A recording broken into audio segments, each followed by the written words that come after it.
Hey, it's me, your dog trainer. If you're having issues getting your puppy to listen to your commands like sit, roll over, don't pee on the floor, how about while you're teaching it commands in the background, you play some episodes of this podcast? Before we continue my first ever journey through the Harry Potter series, just a few quick announcements. First, I have more information about that Potterless digital live show that we are doing on Thursday, June 10th at 7 p.m. Eastern Time. We will be doing another digital live Potterless show. We will be doing Wizard on Bachelor in Paradise. So if you've listened to the live episodes where we've done the Bachelor and the Bachelorette, you understand how the format works well. Bachelor in Paradise, if you haven't watched the actual television program version of this, takes the format of The Bachelor and just cranks everything up to 11. It is engineered to maximize drama, breakups, and backstabbing, so we will be doing that. Kelly, resident Bachelor Nation expert, and also my wife, will be the guest for the show. It's going to be a very fun time. It's going to be very silly. If you want to get tickets, you can head on over to bit.ly/Potterless610, Potterless all lowercase, and then the numbers 610, because the show is on June 10th. So head on over to bit.ly/Potterless610 if you want to see some wonderful shenanigans. You don't have to watch the show live. The ticket will give you a link to a video that you can replay as many times as you want. So you can watch it live. You don't have to. You can replay it, whatever you want to do. bit.ly/Potterless610. And again, just a friendly reminder that next week there will be no episode of Potterless. I'm taking a very, very rare break in that I have never done this. So taking a week off, and we will be back in June, continuing our coverage of Wizard People Dear Reader. And of course, want to thank all of our patrons over at patreon.com/Potterless who are helping to keep the show going. And I want to give a special shout out to our newest member of our Patreon team, Chelsea Stratton. And of course, always want to give a huge shout out to our producer level patrons, Vicky, Christine, Aaron, Clow, Marchismo, Juan, Rosemary, Maria, Lisa, Audra, Eleanor, Nikita, Rachel, Alex, John, Noel, Claire, Rory, Veronica, Lotta, Noah, Jennifer, Justin, Jacob, Maya, Polly, Zena, Harlan, Nikki, Kine, Sarah, Marta, Floor, Skyla, Adele, Professor Threat, Ellie, Michael, Kelly, Carrie, Connie, Jen, Nedry, Will, Marike, Ashton, Brittany, Phelan, the Meadows family, Ginny, Heather, Kevin, Jarl, Peta, Callahan, Bella, Melanie, Rees, Joseph, Madison, Tonks, Sabrina, Sophia, Farzan, Melanie, Matt, Okamahime, Boney, Pony, Kelsey, Rike, Taylor, Megan, Riley, Laurel, Erica, Kendra, Natanya, Yogan, Darcy, Sandra, Craig, Demi, Michelle, Henrique, Casey, Megan, Jack, Stain, Little, Ilaria, Gregory, Caw, Ribbon, Jack, Serenity, Haley, Sabrina, Jenny, Eileen, Annette, Hufflepuff, Brett, Mary, Artemis, Samantha, Nina, Tatiana, Karis, Vomit Spiders, Punkfish, Wire Warrior, Joe, Michael, Maya, Jasmine, Neely, Tate, Sam,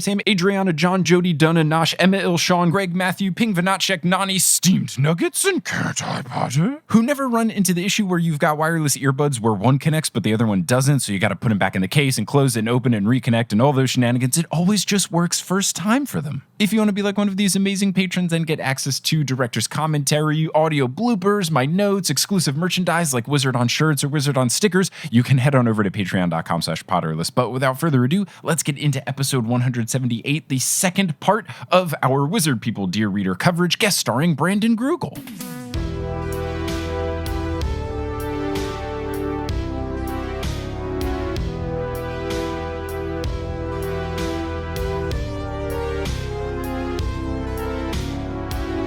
Hello, Internet, and welcome back to another episode of Potterless, the tale of a 29-year-old man who never read the Harry Potter series as a kid, but he sure as hell watched a lot of Wizard People Dear Reader as a college student. My name is Mike Schubert. I'm that grown man, and I'm here joined today again by Brandon Grugle, someone who is new but in love, ? I think, mostly in favor of Wizard People Dear Reader. It's my multitude colleague cohort, Brandon Grugle. Brandon, how's it going? Hello, it's going well. I love it, minus all the hateful stuff. Yes, that's, general approach to the recent things I've done with Potterless. We just covered My Immortal, and now we're doing this. And even when I was doing a Harry Potter musical, all that stuff, with all the fun, fan-made Harry Potter stuff, I love it except for the yikes stuff. And I think that's why I was so fond of Puffs, because there wasn't a single yikes moment in there. Oh yeah, that group of people are just like wonderful people. Mm-hmm. But I think that's a good approach for all media these days.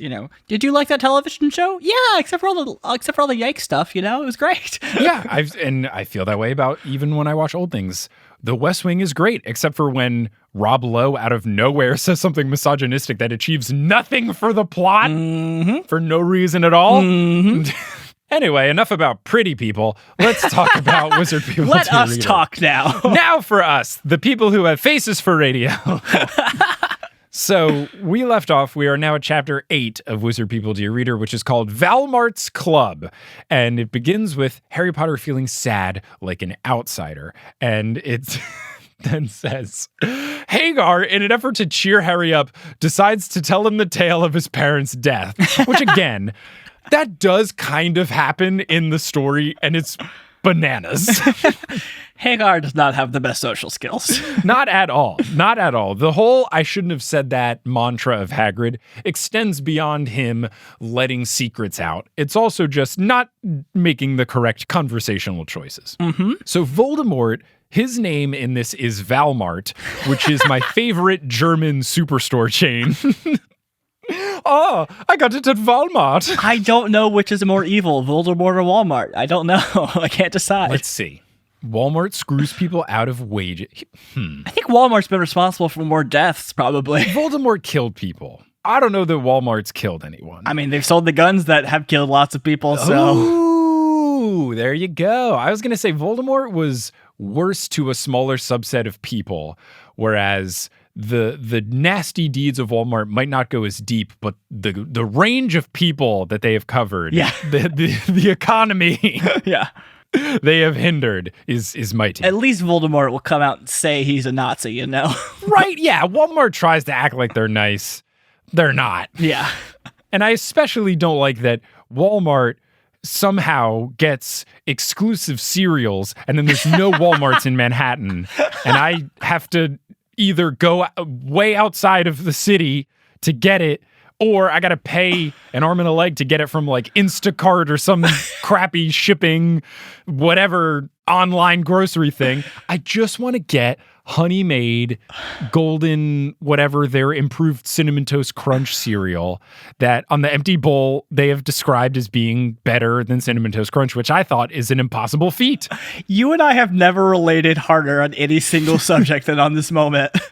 There was a time, now I am thankfully fully vaccinated, 2-shot Pfizer boy. What up, Pfizer gang? What up? I was struggling to get my second shot because when I got my first shot, I just happened to be in the Duane Reade on the corner of where I lived, and the people working at the pharmacy, they were about to close, and they said, does anyone want a shot?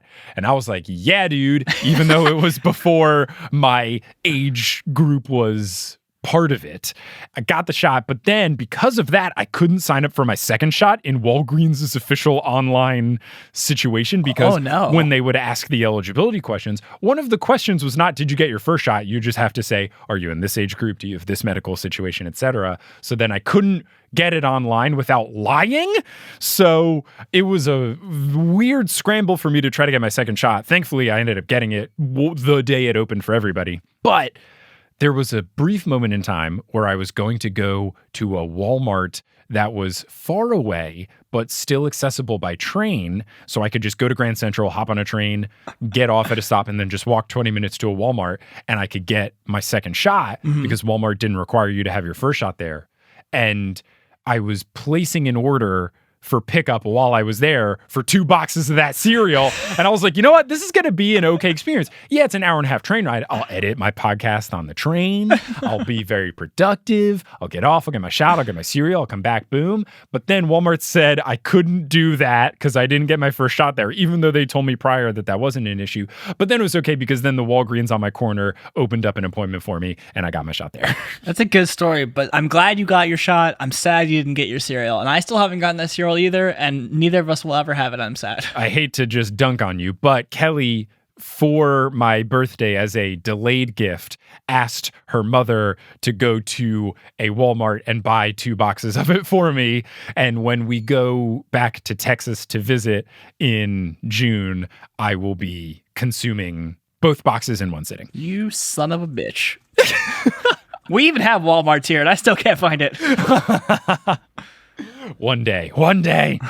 Anyway, Harry Potter. Not quite yet, Past Mike. Hey, it's me, Editing Mike. How's it going, everybody? I have a very happy update on both fronts here. Both Brandon and Past Mike have been given the opportunity to eat this cereal, though we both acquired the cereal in different ways on different coasts of the United States. We both had it, and we both say that it is absolutely delicious, and it truly is just improved Cinnamon Toast Crunch. They're paying me $0 to say this, but if you are able to get the Honey Maid cinnamon cereal, just do it. It's absolutely fantastic, and you can thank me later. Anyway, back to the podcast. So the Death Eaters are called the Dark Side Club, and it's just this great backstory of how they exist. So people started joining the Dark Side Club at first just because stories were told about this club. And that's the only reason that people do anything. The stories.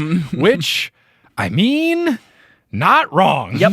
I also love the idea. I think it's a much better story if I know the Death Eaters are kind of a death cult, but like if originally it was just students starting a death cult because they thought it was like cool and edgy. Yeah, like when you have a club in middle school, it's just a club. You don't do anything. It's just your group of friends decide to name yourself a club. I love it. And nothing changes. I think that's a better story than what's real. Yeah. Oh, for sure. But then what changed for the Dark Side Club is that the club got more strict in that you had to love evil and not be shy about using murder spells or else you'd be murdered. So Harry's Classic parents were among the people who didn't want to murder anyone, so Valmart murdered them. So Hagar says that Valmart wants revenge and wants to finish off the job on Harry. And Valmart will probably do it while Harry is sleeping and probably while disguised as someone he loves to make it that much worse when he does it. Fucking dark.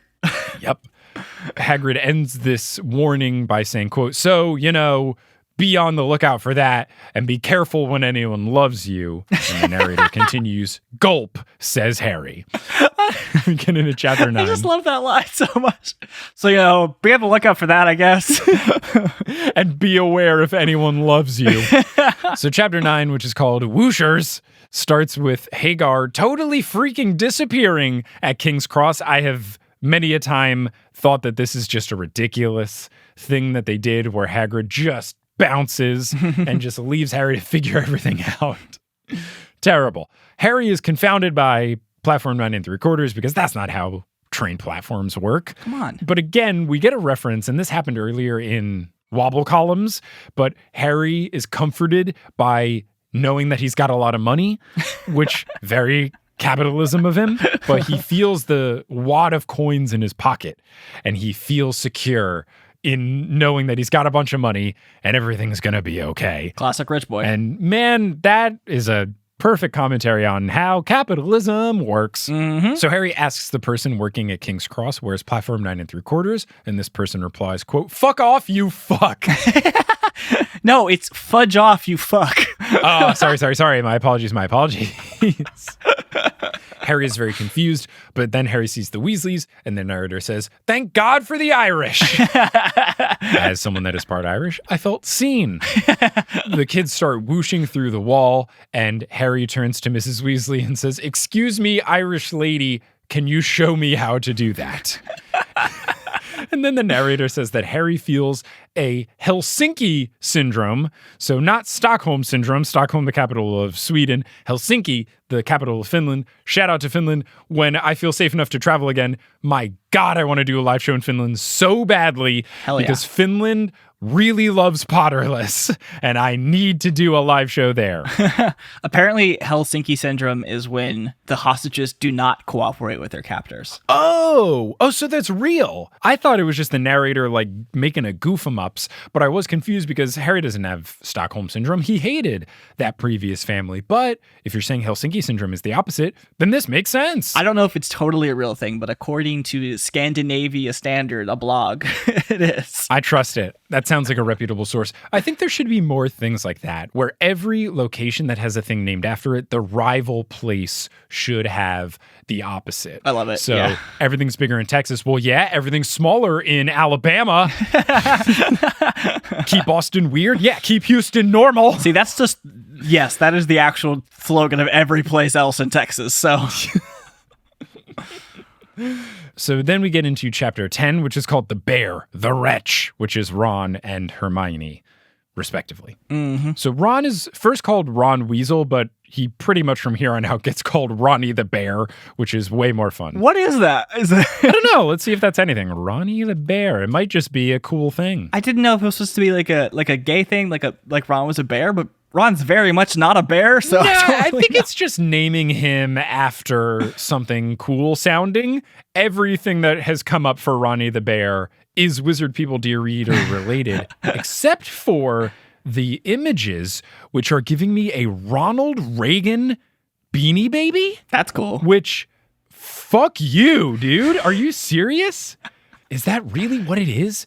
There is a patriotic sailor bear called Ronnie Ty Beanie Baby. It sucks so much. And it says it's a Ronald Reagan sailor patriotic bear. Oh, did this Beanie Baby fuck over the economy forever? Is this a racist Beanie Baby that hates poor people a lot? On its tag, it just says, trickle economics works. Fucking god. I feel like every day, I already knew Ronald Reagan sucked so much ass, but I feel like once a week, I learn another thing that sucks in America, and it's because of Ronald Reagan. God, that dude is the fucking worst. So, continuing on back to Harry Potter, now that all of the one-star reviewers are going to be like, he brought up Republican stuff again, this liberal asshole. Hey, we brought up Ronald Reagan stuff. The dude is evil, and if you don't think he is, read an accurate history textbook. Yeah. Watch an accurate documentary. Pull up 13th on Netflix and learn just how terrible this dude is. I mean, every president has been evil in some specific way. Yeah. Ronald Reagan just had a whole lot of them. Yeah. He was like the worst kind where it just was presented as not. Yes. But it was really bad, and we didn't learn how bad until decades later. Mm-hmm. So anyway, Harry Potter, describing Harry and Ron's first interaction on the train, quote, "The scar is called into question. It is shown, and it is wicked." The trolley witch is called the food service wench, which is much better, way better. And Harry, in having all this money to buy all this food, the narrator says, the newly minted Monopoly champ Harry buys foods of all sorts. I fucking love it. A+. Monopoly, a terrible board game.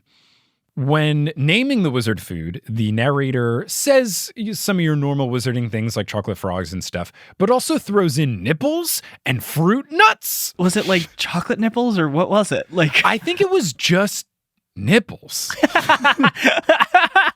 Which I know there are some candies that are like that, like baby bottle pops are a thing, but I don't know, man. I don't think it was just nipples. It was something kind of nipples, but it was very funny. In my headcanon, it's just nipples.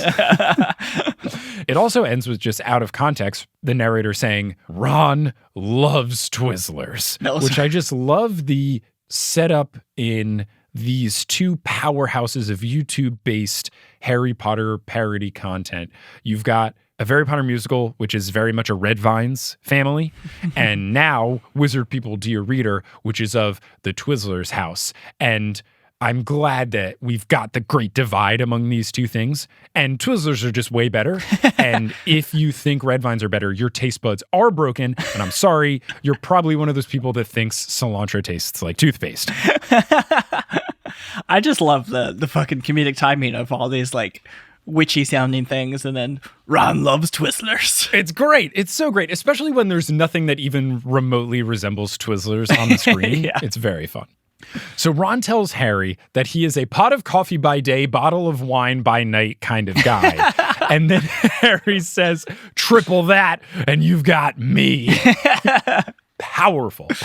Hey, Editing Mike here. I just wanted to jump in because a listener emailed me after last episode, and I think the criticism was valid, and I wanted to make sure that it didn't get lost in translation again here, is that I am not trying to make light of alcoholism by thinking the narrator saying that Harry drinks is funny. I just thought that the narrator adding something that clearly was not happening on film, and just the notion of Harry unwinding with some drinks at the end of the night, I thought that was funny, but I could see how that could easily be misconstrued as me saying, ha ha ha, alcoholism is funny, which I am not trying to say at all. I know it's a very serious disease, and I just wanted to make that crystal clear. Anyway, back to the podcast. Ron is about to do a yellow pillows spell to make pillows of gold show up, but Ron is interrupted by Hermione, who is just very gruesomely described. The narrator is very anti-Hermione, which I'll have to see. I don't remember if it gets better as it goes on. We're getting a little more positive Hermione spins as she does stuff, but maybe this will align with my opinions of Hermione, where early on book one, I thought she sucked, and she slowly redeems herself over the course of the book. And by the end of it, she's chill, but early series Hermione was not a joy to be around. She was an insufferable know-it-all. And if you think otherwise, you are not recollecting how awful she was in the first book. I think that's very fair. I will say that I think the narrator of Wizard People dear reader, is not commenting on her character, but her looks, and that sucks. Yeah, okay. Yeah, you're right. That makes more sense because the first description makes fun of her hair. And yeah, I guess if it was more about her being insufferable for being annoying, that would make more sense. Mm-hmm. But you're right that right off the jump, it's appearance based, and there's not enough evidence to show that the gruesome descriptions are for personality decisions. Correct. And he really only does this with people who are overweight or women. So Right. Yes. 2004. Which unfortunately also really parallels J.K. Rowling. Mm-hmm. Not a lot of men being described as unattractive, Mm-hmm. except for Snape maybe having a hook nose and oily hair. That's like the closest we get. But yeah, when J.K. dunks on people for looks, it's weight and if you are a horse-faced woman like Petunia. Yeah. Yep. Or when they just make fun of that girl for having acne for no reason. Or when Ron and Harry don't want to ask out ugly people to the ball. Yeah, it's only girls. How did we not all see this coming? I will give her the reality of two teenage boys being scared to ask women they don't find attractive to the dance. Yeah. That's real. Yeah. I mean, when I dated people in middle school, it was not for their stunning personalities. No. Not that that's a good thing. No. We're just saying it's real. It's the reality of being 12 years old. Yes. Is that this girl's cute. I like her. Please date me. Mm-hmm. I have not considered if we're a good match personality-wise. 100%. But when Hermione does what is described as a pretty cool spell to fix Harry's glasses, they realize that Hermione's got some chops. And now we learn Hermione's true Wizard People Dear Reader name, which is Harmony, which is a better name. Yes. So now we get into chapter 11, which is called Fuck Yes, Says Fate. And one of the early descriptions says that the Wheel of Fate has stopped on yes, in fucking deed, you will be a wizard for all these kiddos. And the Wheel of Fate is my favorite Wheel of Time spinoff book, or Wheel of Fortune opposite show where bad things happen to you. And there's only one good space instead of the one bankrupt space. I would watch the hell out of that show. I mean, it could work. It could be the same show. And then instead of just filling in the blank, it's just Hangman, since that's what it is. But instead of a little stick figure, it's you, Wheel of Fate. So the narrator is very, very excited about the kids approaching the school, which I just think is wonderful. It is nice to hear how hyped he is for them getting to Hogwarts. I mean, wouldn't you be? You get to be a wizard. Yeah, it's pretty great. Harry knows that he's going to thrive here. And one of the reasons he knows this is that he has a wealth of charisma points. Look at that D&D reference. Hey, I did that. I've played it 4 times. You make a podcast about it. I've played it many more than 4 times. Are you still trying to roll that first 20, Brandon? Have you got it yet? It's still elusive for me. We'll get there one day, though. You should make a custom line of Brandon dice for Join the Party where half of the things are between 0 and 4 and there's no 20. That's good. I like it. It's like they're all 0 through 4 and then exclusively 11 through 13. So the kids are met by Hardcastle McCormick, and she says that the 4 houses are actually 4 different schools that they will be sorted into. The narrator says, her voice is chilling and like a piano made of frozen Windex. I have no idea what this means, but I love it. I have no idea either, but it's such a beautiful image. It's amazing. Continues with something I'm also confused by. Her eyes float like smears of fish scales on her candle wax stump of a head. I have no idea what's happening, but it's great. Brutal. Speaking of I have no idea what's happening, Neville's name is Upfish? Yeah, Upfish Sinclair. Obviously, it's a play on Upton Sinclair, but I don't know why. Didn't get that at all. Draco is described as a dreadful kid with sunburnt hair. Yep, lovely. Love it. And instead of being Malfoy, he is Mouth Oil, which... what a great intersection of sounding like Malfoy, but then also encapsulating Draco's being. It's very impressive. I cannot think of a better parody name for Malfoy. Nope, it's perfect. Ron has now fully become Ronnie the Bear, and from this point on is Ronnie the Bear. And Malfoy, of course, calls the Weasleys poor, and the narrator describes this move as, of course, he goes for the shame spell.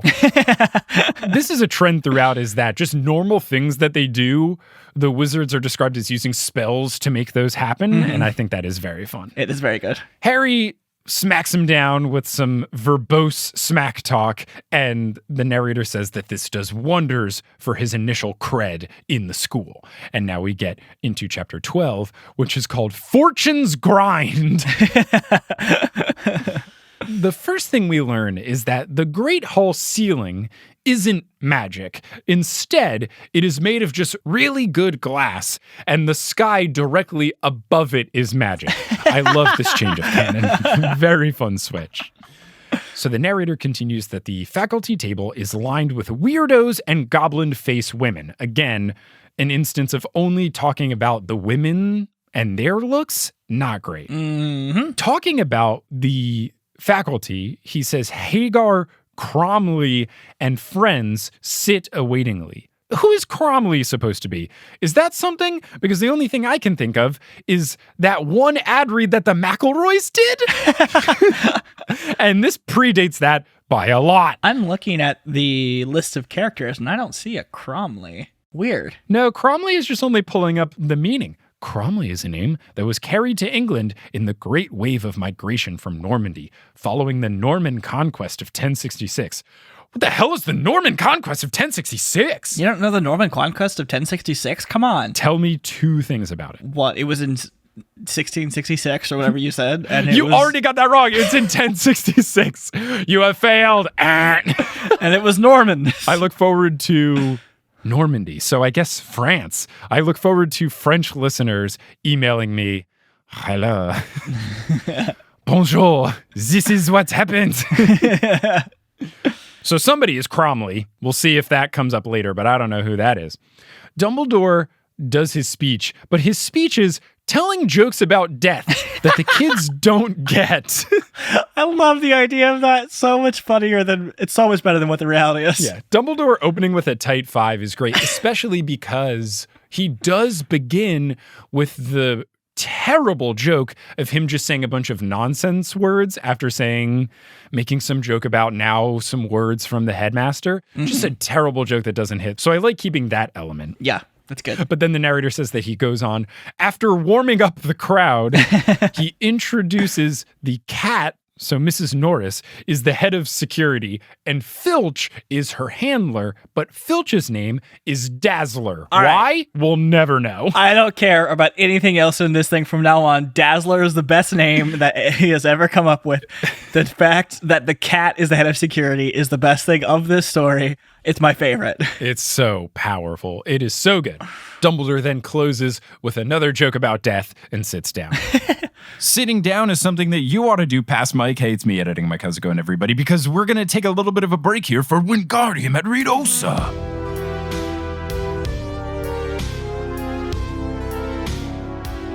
Today's episode of Potterless is brought to you by Calm. Let's say hypothetically that you are Brad Neely, the creator of Wizard People Dear Reader, and while you're doing these performances, you are getting letters from on high of Warner Brothers yelling at you for doing these performances. That's a bit stressful. So if you need to calm down, what could you do? You could use Calm. Calm is the #1 mental wellness app, and it gives you the tools to improve the way you feel. You can do so with Calm by using things such as guided daily meditations, or you can improve your focus with Calm's curated music tracks, or you can drift off to dreamland because they have sleep stories and soundscapes and things that are soothing that can help whisk you away to dreamland. I've used Calm to de-stress before doing a bunch of work. I have used Calm to wind down at the end of the night to try to fall asleep. It's fantastic and I highly recommend it. And it's not just me. Over 100 million people around the world use Calm. And if you want to be another one of those people, you can go to calm.com/Potterless. And for Potterless listeners, Calm is offering a special limited time promotion of 40% off a Calm premium subscription when you go to calm.com/Potterless. So again, that's calm.com/Potterless, and you'll get 40% off unlimited access to Calm's entire library. So check out calm.com/Potterless and get chilled out despite Warner Brothers threatening you with stuff today. And now you'll hear words from a few sponsors who make it feasible for me to be a full-time podcaster. Some of these ads will be read by me, others of them won't. The ones that aren't are inserted locally, so if you live internationally, don't be surprised if you hear an ad in your country's native language. And once those ads are complete, we'll get back to this episode of Potterless.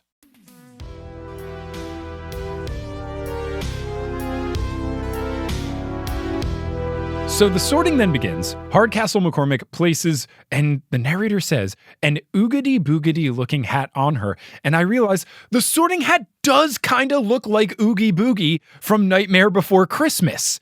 It kind of resembles it in the burlap sackiness of it. Oh, it does. Right? I never made this connection before. Wow, they just ripped off. They just ripped it off, didn't they? Yeah. So Hermione gets sorted into Gryffindor. Harry thinks to himself that this is going to be a long night, which is true. We never know how many kids are at Hogwarts, but even if it's about 50 kids, that's a long thing to have to sit through. It's like a graduation ceremony, you know? Gosh, the worst. I always was never a fan of those. What are we doing here? You gotta bring a Game Boy or a magical Game Boy or whatever. Yeah, I'm trying to think. Did I have my phone out? Was I playing any games? I guess 2014, maybe I was busting out some Words with Friends. No, I stopped playing Words with Friends after sophomore year because I bombed my chemistry final because I was playing too much Words with Friends when I should have been studying for chemistry. That is a ridiculous story, Mike. I know I didn't need you had to take chemistry as a mechanical engineer, but then that was it. And I just didn't like it, and I was just more invested in beating my roommates in Words with Friends. Man, a real Harry Potter and Snape's class move, huh? I just had to put Joseph Song in his place. He had it coming. I needed to use chi all over the board. So Malfoy gets sorted into Slytherin. Snape shoots Harry a look, and I don't enjoy that this brings in more of bad descriptions towards the looks of women, but I do love switching Snape to being a woman. It's very solid. I like the choice because it is a strong choice that is just not addressed, and it's just kind of, yep, Snape's a woman now, and here we are, and I like it. Yeah, I think this is a little bit better than making fun of actual women's looks, because I think it's just poking fun of his hair, which does look ridiculous in this movie. That's what I think the joke is. It's purely just Alan Rickman's hair is obnoxious. Yeah. I think that is it. And I think Alan Rickman would also say, yeah, my hair is obnoxious.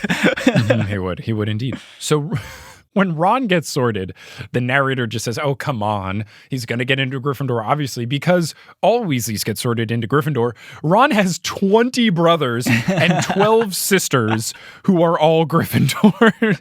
A real family of gerbils. So Harry then goes up. Everyone is taking bets as to what house he's going to get into. The narrator describes money changing hands in the crowd. Harry doesn't want to be in Slytherin, but it's not because of evil or snake-like tendencies. It's just because he doesn't want to be in the same house as Malfoy. He doesn't want to bunk with Malfoy. So eventually, Harry just says, fuck it, I don't care. Just don't put me with Malfoy, he thinks to the hat. And Harry doesn't enjoy everyone staring at him, quote, like he's a television. So we get the first instance of Brad Neely, the writer of this, breaking and laughing at his own joke, but it's not even that funny. Yeah, it surprised me. I don't get why he was laughing at it. Yeah, the thing that he laughs at, he says, finally, the hat's oscillations tense, and then he laughs, and seats upon Harry's scalp. Gryffindor it is, yes. Which, I mean, saying that the hat's oscillations tense and cease upon Harry's head, that is fun, but he laughs a lot for what I did not think was a very good joke. But I did just appreciate him being able to not laugh at 12 chapters worth of this. Maybe it was just it finally accumulated and he broke, and I'm glad it happened. It just makes this that much more endearing of a process. That was my headcanon too, is it was just like, finally, after 12 chapters, he just laughed at himself. I just can't hold it in. We've gone through this much ridiculousness. There's only so much I can take. So Harry goes back to sit with the other Gryffindors, and Harry hopes to pound a few cold ones at the end of the night. So we get into chapter 13, which is called Food and Phantoms. So Dumbledore casts a stand without effort spell, followed by a food aplenty spell. And food is described, normal descriptions, but some ones that stood out to me were sweaty corns and honeyed everything. Sweaty corns, I do not like, but I do understand as someone that microwaves frozen corn for various meals in the cooking from home world we live in. But honeyed everything sounds fantastic. And so fucking British. So another thing that's great is Percy is not described as being a prefect, but instead an RA, which he is. Yeah. And I love that name change. Yep, so much better. As a kid, I was the entire time I read these books, I was like, are they trying to spell the word perfect? What is happening? Brandon, you're being a bad American because prefects, I think, are a normal thing in British boarding schools, which we as Americans should definitely know about. Yeah, I mean, I definitely went to a British boarding school for my schooling, so that makes total sense. I didn't even go to an American boarding school. I didn't even go to school. I don't know if prefects are a thing. I think they are. I know head boys are definitely a thing because early episode of Potterless, I was like, that's a weird name for valedictorian. And people had to correct me that was a thing. Percy talks to Harry about Professor Snape, whose name is actually Professor Snake. It's confirmed that Snake is a woman, and Harry says that he hates her. Quote, I'm here to learn, not watch a performance, which is really true in that Snape is one of the worst teachers, and all of his teaching exists just to get out his grudges he's been harboring for decades. 100%. Snape is a guitar guy gone wrong. All of his classes are extended solos that are in the wrong key. So we get a description of all these ghosts coming in. One is described as a musketeer. One is described as Little John. One is the Count of Reeds. Little John really got me, both because of Little John and the Little John of Robin Hood fame. Oh, I thought you were trying to find a word for the fame of Lil Jon. And the answer you were looking for was Lil Jon, friend of the East Side Boys. We also learn in a description of the food, because it says how full all the students are, one of the things that they also ate was pudding pops. Just a perfectly childish dessert. They start to take the moving stairs, which the narrator just completely tears down how ridiculous the stairs are, which is good. The stairs are just so foolish, so obnoxious, so ridiculous. I'm glad the narrator really took him to town. And then another thing that I really like, flipping the script on something bad that JK did, the fat lady painting just being called the fat lady was always just so weird and unnecessary. The narrator says that the portrait of the fat lady is a portrait of the most beautiful woman around. I really liked this. Yeah. This was very nice. And I don't think in his tone that he was being sarcastic. I think he Not was at all. trying to fix that. Yeah. Yeah, it was just canonically, this painting is of the most beautiful woman, period, no qualifiers, end of statement. I loved it. They have elevators in the Ministry of Magic. Why are there not elevators in Hogwarts? Because J.K. Rowling didn't think of that until book 4 when they first go, or book 5? Book 5 might be the first time they go. So yeah, she was just 4 books in and was like, shit. Stairs are more magical. Pretty much. So the common room is called the Gryffindor Parlor, and smoking, cards, and nightcaps are the main functions. So it's just a speakeasy. I'm here for it. Oh, it's like a gentleman's club. Yeah. Smoking jackets, all the good stuff. So the kids begin to go to sleep, but not Harry, who looks into the night wondering who he is. You are everything, the knight says back. So good. Incredible. Chapter 14, First Day Sucks It. So one of the earliest things is when they are in Transfiguration class, you get the McGonagall turning into the cat thing, which the narrator says, quote, holy freaking balls! The cat has been Professor Hardcastle the whole time. Great bit of the narrator being surprised at something that happens. And then doesn't he say something about then Harry learned to never pet a cat or something? Yes. So McCormick lectures them apparently about tardiness and George Washington's cherry trees, which does remind me that Brad Neely made an incredible YouTube video.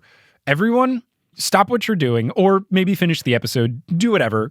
Make a mental note somewhere that you should search Washington, Brad Neely. It is a very short animated musical YouTube video that just talks about George Washington in a braggadocious manner, but it says things like he is 12 feet tall and he's got a brain for his brain and a fist for his heart or something. It's absolutely fantastic. I remember this. Holy shit, from 2009. Yeah, I'll play a clip of it here. Washington, Washington, 6'8", weighs a fucking ton. Opponents beware, opponents beware. He's coming, he's coming, he's coming. But it's so good. It's like 12 stories tall, made of radiation is one of the descriptions of him. Wow, full circle, man. It's good. Brad Neely, I'm really going to try to get him on the show. His Twitter DMs are not open, so I think I might just do a no shame tweet. Hey, at Brad Neely, come on the show, please, and see what happens. Mm-hmm. So then Harry makes a mental note, as you said, to never pet a cat. No, scratch that. Never pet anything. Which in the wizarding world with Animagi is a good rule to live by. Smart thing. Also in the real world where you don't know what's going to bite you. Yes, I am not good with pets because I never really had pets growing up. My sister had a guinea pig and that was it. I am not comfortable with picking up any sort of animal, big or small. I just always feel like I'm doing it wrong. Yeah. And I feel like I'm making the pet uncomfortable and I don't like doing that to them. I mean, that's how I feel with children, so I get it. Oh, yeah. I had to get that zapped out of me now that I am a two-time uncle. Mm-hmm. First, when I held tiny little baby Aurora, she was so small. I underestimated how small newborns are. Yep. They are smaller than, like, your forearm. It's beyond small. So I just put my arms in a pose and just said, please, I don't want to break her, please. It's all I want to do. I got a little bit better of it with when we were up in Canada. I'm still learning. Hopefully, I'll come across enough babies by the time where when Kelly and I have our own, I'm not scared to hold it, because then what am I contributing if I can't hold the baby? So we get into potions class.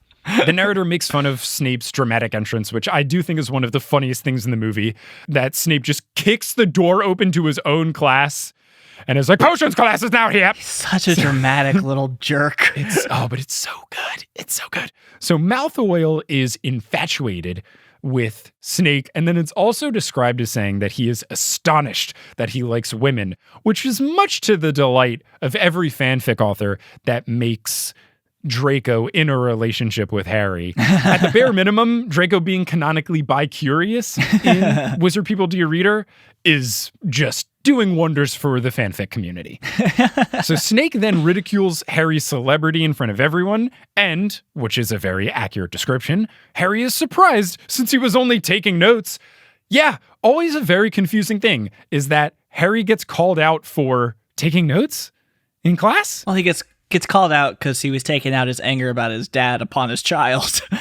Wild. Then Snape asks, how do you make a spell?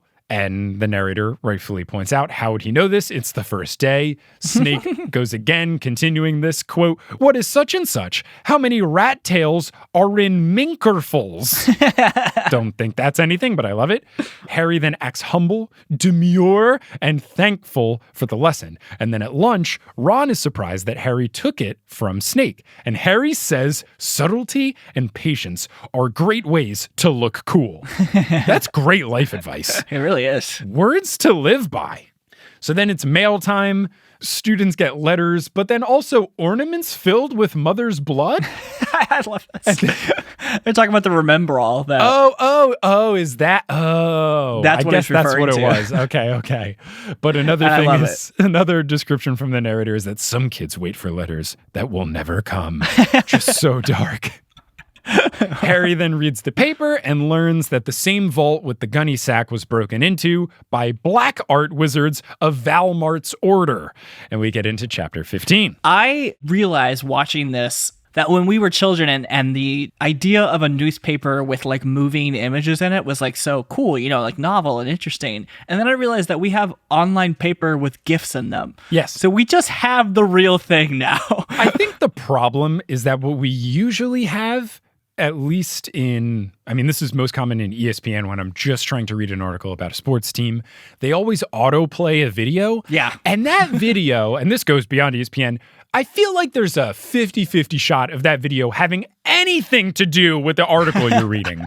Just the vaguest thing. You're reading an article about Harry Potter and the Goblet of Fire, and it says, Robert Pattinson cast as the new Batman, and we're going to autoplay this video. Yeah, sure, Robert Pattinson was in that movie, but this video is not related, and I think you're just autoplaying it so that you can boost your video play stats to potential advertisers. I know that people do this since I worked in in digital marketing. I don't need your autoplay video bullshit. If it was just GIFs, I'd be here for it. So chapter 15 is the one that we had to watch on dailymotion.com, shout out Dailymotion. And it didn't have a title, so I don't know what the title is.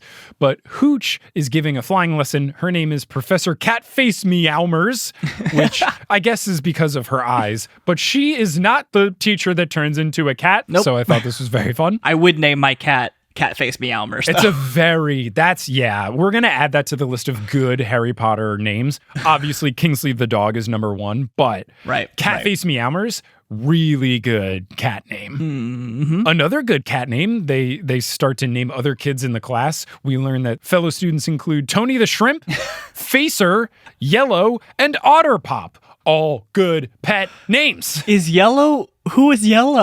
I hope to God, not Cho Chang. Yeah, I know, me too. Our one Asian student. Hope it's not Cho Chang. So Harry Potter then daydreams during the class because he's so powerful. He already knows what's going on. So he has a daydream where he envisions his parents' wedding cake, but it's Dumbledore's hat. And he is a giant Dumbledore. And Harry has to climb the giant Dumbledore to get to the cake at the top. But when he does, the cake is rotten. And then he snaps out of the daydream when the whole mouth oil up fish, beloved blood ball instead of remember all situation comes through. But that was quite a weird daydream to be described. I thought I had clicked on the wrong thing because I was like, this is a tone departure from the rest of the show. Yes, it sounded a little bit different, but I think this is still the same thing, but we cannot know for sure. That's true. So Hermione tries to reason with Harry not to do this, but Harry's enraged, chases after mouth oil, and he does a move that mixes martial arts with rainbow magic. And he's able to get the ball and does some celebratory tricks in the meantime. The kids love it, but McCormick sees it, takes Harry away. She goes into defense against the black arts class and asks to get Oliver Wood, whose name is Major Wood, and he is the captain of not the Quidditch team, but he's the captain of the cribbage team, which is so much better. If there was competitive cribbage at Hogwarts, yeah, sign me up. I would love it if a group of magical people decided that a card game was their major sport. It does confuse me as to why. And I play chess. I love chess. I'm a big chess boy. But it is confusing of why chess clubs are a thing, mathletes are a thing. Mm-hmm. Why are there not card game teams in schools? I played a lot of card games with my math teacher in middle school. We would play spades, bridge, hearts, bunch of stuff. If there was a club where you just played those kind of classic card games against people, that would be super fun. And I don't understand why that's not more of a normal thing. Yeah, I don't know. That would be fun. I would join that. Yeah, spades is very fun. Yeah. What a very, very fun card game. Going on about Major Wood, Harry is described as seeing him as a Greek statue, an Adonis in witch's clothing. Clearly, someone Harry can relate to. So then the narrator tells the reader to imagine Eye of the Tiger playing because Harry has been selected as the new seeker of the cribbage team. So as they walk through the hallways with Fred and George and Ron, then wretched Harmony shows up again, but she proves her worth by taking Ron and Harry to the trophy case of honors to show that, lo and behold, Harry's dad was also a badass, but a seeker. They show him the thing that says James Potter is a seeker. Chapter 16 is called Jesus Christers. Not too much going on here, but the squad finds themselves on the forbidden third floor.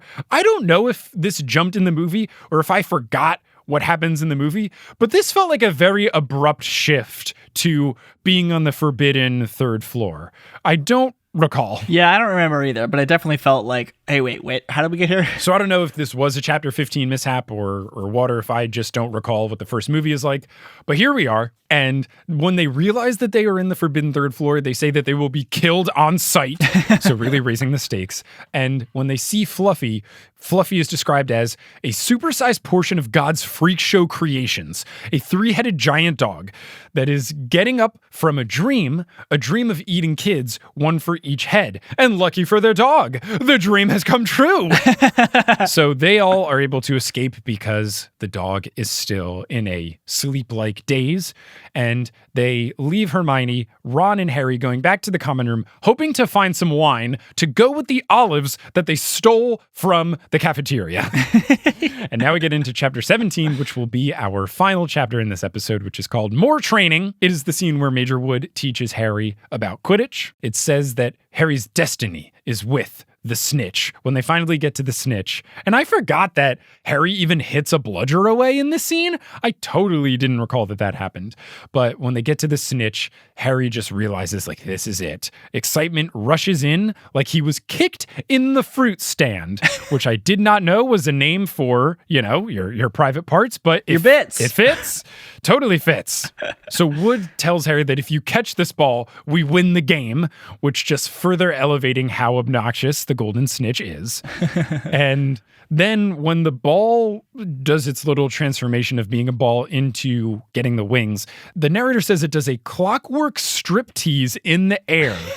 As it strips, it beckons lasciviously. Just the wordsmithery.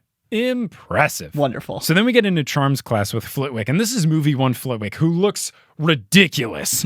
Ridiculous hair. They rightfully changed Flitwick to be our mustachioed friend we all know and love, but the narrator just tears Flitwick's looks apart. His name is Professor Ognotz. Is that anything? I don't know. Or just a funny name? I think just a funny name, but he is doing the lesson, and also the narrator describes the class as looking like a courtroom, which it totally does. It does. At one point, the narrator, when just trashing Flitwick's looks, says, "What the fuck is he?" Which is just great. Says his head looks like a pizza left in a chicken house, covered in feathery bird sweat and oily discharge. An Ognot. It's a Star Wars race. Oh. Did you watch The Mandalorian? No. Well, if anyone who watched The Mandalorian, the guy who is Kuel, I forget how to say his name. The guy that says, "I have spoken," is an Ugnaught. Got it. I've seen exactly 7 Star Wars movies.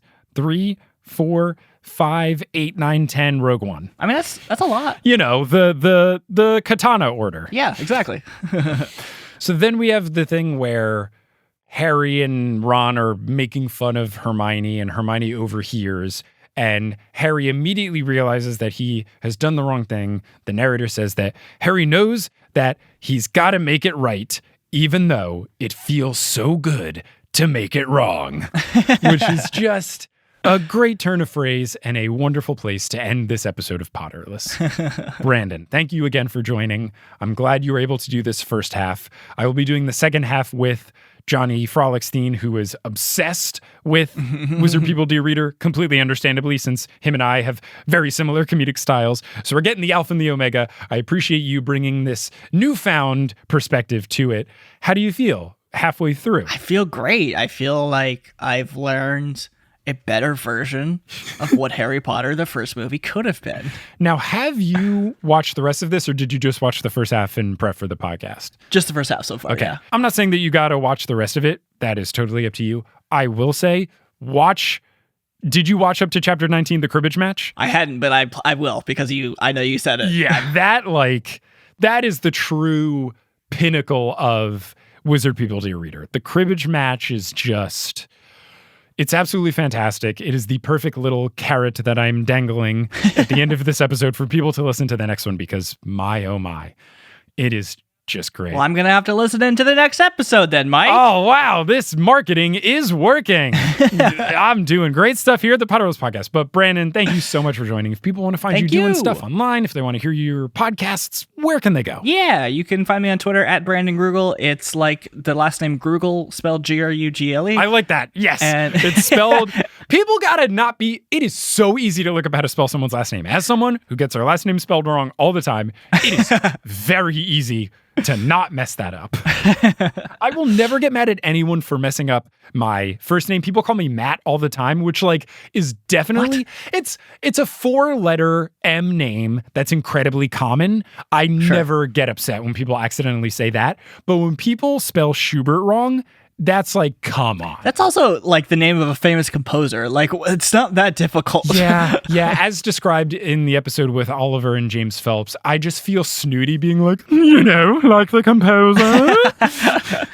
Anyway, Grugle is spelled like Grugle. Yes. And you can do me a solid and go listen to any of the Multitude shows. You got Potterless, you got Spirits, you got JTP, you got Horse, you got... What else we got on there, Mike? Exolore. And Head, Heart, Gut. And also, if you want to hear Brandon doing stuff, if you're listening to this in late 2021 or thereafter, his sound design work on Modern Muckraker, which is going to be fantastic, will be out in the open. And I... Hell yeah. Cannot wait for that to happen. But this is May of 2021, and so it hasn't happened just quite yet. But Brandon, thank you for joining. Listeners, thanks for listening. And as they say in the wizarding world of Harry Potter, as they train for cribbage, wizard on.